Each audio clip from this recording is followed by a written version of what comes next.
Hello दोस्तों, पिछली video में हमने वर्ग संख्याएं तथा इनके गुणधर्मों से जुड़े उदाहरण देखे।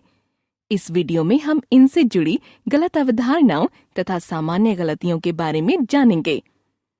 आइए दिए गए कथन को सही या गलत कथन के रूप में चयन करते हैं।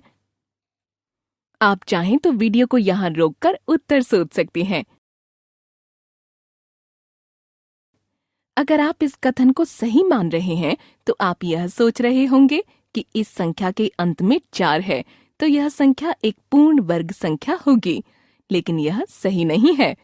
चलिए इस संख्या का गुणनखंडन करते हैं। गुणनखंड करने पर हम देखते हैं कि संख्या 54 को हम पूर्ण संख्या से किसी संख्या के घात 2 के रूप में नहीं लिख सकते हैं, इसलिए यह कथन गलत है। आइए अब अगले कथन को देखते हैं। संख्या 1987 के वर्ग के इकाई के स्थान पर 4 आएगा, सही या गलत?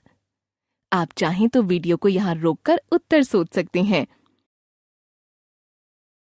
कभी कभी कई लोग वर्ग के स्थान पर उस संख्या को 2 से गुना कर देते हैं। अगर आप इस संख्या को भी 2 से गुना कर देंगे तो आपको गुणनफल संख्या के इकाई के स्थान पर 4 मिलेगी, जो कि गलत है। आइए इसका सही हल देखते हैं। दी गई संख्या के इकाई के स्थान पर 7 है और हम जानते हैं कि संख्या 7 के वर्ग के इकाई के स्थान पर संख्या 9 आती है। इसका मतलब संख्या 1987 के वर्ग के इकाई के स्थान पर भी संख्या 9 आएगी, इसलिए यह कथन गलत है। आइए अब इस कथन की जांच करते हैं। आप चाहें तो वीडियो को यहाँ रोककर उत्तर सोच सकते हैं। अगर आप इस कथन को असत्य मान रहे हैं तो आप यह सोच रहे होंगे कि 64 एक पूर्ण वर्ग संख्या है और इस संख्या के अंत में 0 भी है, इसलिए यह एक पूर्ण वर्ग संख्या होगी, लेकिन यह गलत है। हम जानते हैं कि पूर्ण वर्ग संख्या होने के लिए किसी संख्या के अंत में शून्यों की संख्या सम होनी चाहिए। इस संख्या में शून्यों की संख्या 3 है, जो कि एक सम संख्या नहीं है, इसलिए यह संख्या एक पूर्ण वर्ग संख्या नहीं है। अतः यह कथन असत्य नहीं बल्कि सत्य है। अब आप इस कथन को देखिए। आप चाहें तो वीडियो को यहाँ रोककर उत्तर सोच सकते हैं। अगर आप इस कथन को सत्य मान रहे हैं तो आप यह सोच रहे होंगे कि इस संख्या के अंत में शून्यों की संख्या सम है, इसलिए यह एक पूर्ण वर्ग संख्या होगी, लेकिन यह गलत है।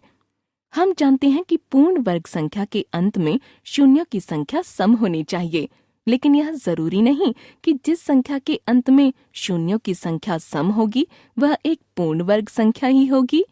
चलिए दी गई संख्या को गुणनखंड के रूप में देखते हैं।